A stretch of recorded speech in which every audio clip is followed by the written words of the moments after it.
Hello, my name is John Deeben. I'm one of the genealogy specialists at the National Archives and Records Administration.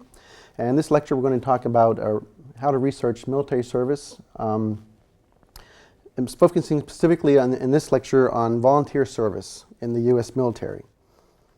There are different types of service that were documented in different ways. Volunteer service, of course, encompassed the state regiments and local militia that were raised for specific wars or national emergencies. The regiments were recruited, the men fought and served, and then at the end of the wars, the regiments were disbanded and the men went home, and that was the extent of their service. Because of that, the War Department never had any official documents per se to record the history of their service. So in the 1890s, they decided to create these compiled military service records, and these are the basic records that we have to document volunteer service in the U.S. military. They started to do it originally for Union veterans to document their service in terms of verifying their service for pension benefits. And then afterwards, they went back and they documented volunteer soldiers for other wars as well, going back to the Revolutionary War. So the records that we have, there were extracted information from original records that were kept at the time that these wars took place, including muster rolls, payrolls, unit returns, hospital records, prison records, and things of that nature. And they went through these records and they had employed probably thousands of War Department clerks to extract specific information about individual soldiers from these records. They copied the information down on individual cards, and those cards became that soldier's compiled service record. So the compiled records that we now have are arranged by war, then by state, then by unit, and then alphabetically by the soldier's name. And we have compiled service records then going back from the Revolutionary War in 1775 all the way up to the early 20th century with the Philippine insurrection, which ended in 1902. So we have for the Revolutionary War, we have compiled service records for the post-revolutionary period from 1784 to 1811, which included a lot of militias that were raised to protect the frontiers against Indian warfare. The War of 1812, other antebellum Indian wars from the First Seminole War to the Third Seminole War, which ended in 1858.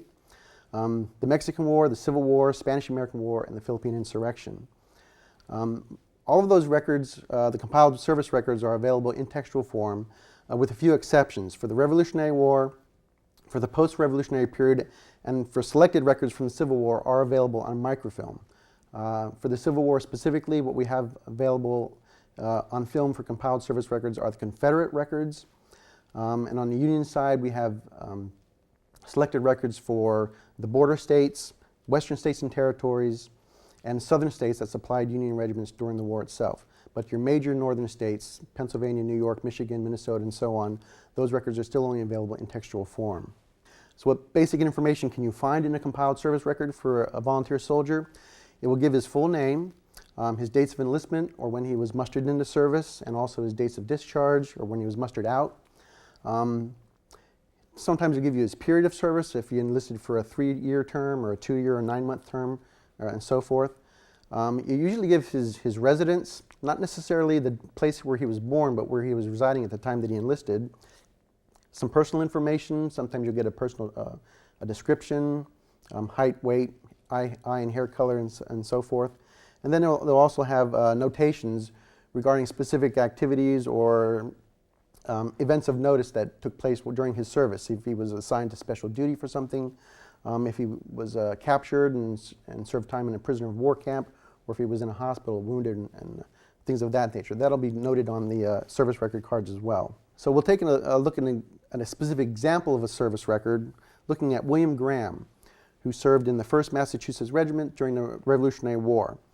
If you look at the first image from that service record, this is actually an image of the jacket that the record is contained in, and it gives you the basic information right on the jacket about the soldier, including his name, his unit, the war he served, and it will also provide the rank that he held when he went into service and the rank that he held when he was discharged from service.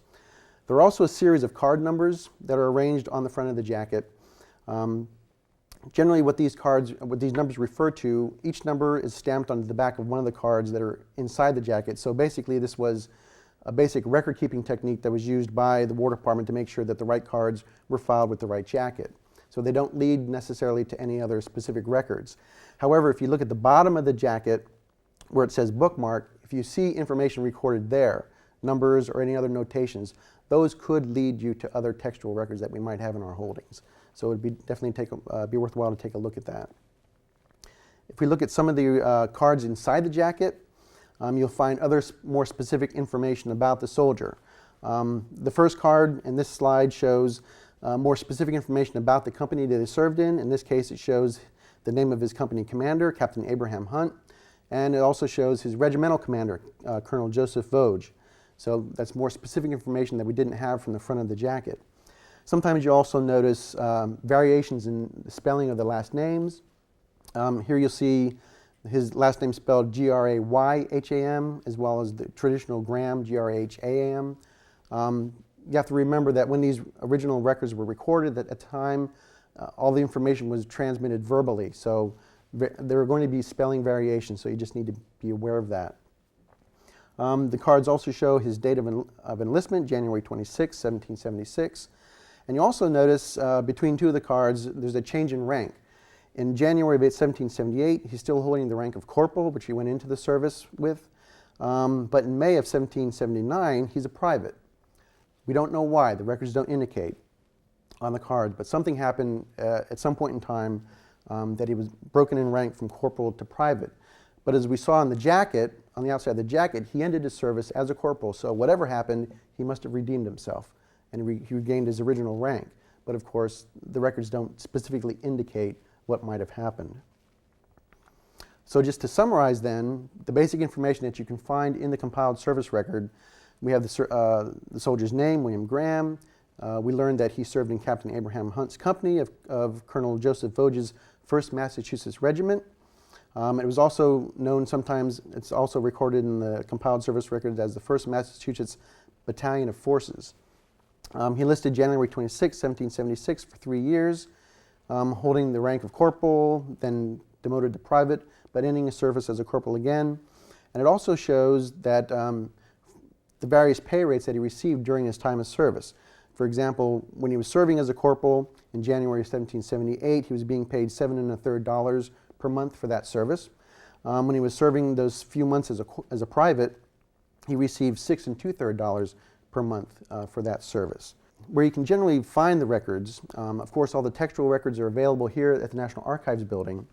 The records that are available on microfilm and also online, you can also find on Footnote, Ancestry, or Heritage Quest online. And you can also, if you can't visit the National Archives in person, you can request the records through the mail using a traditional mail-in form that's also available to download from our website, www.archives.gov.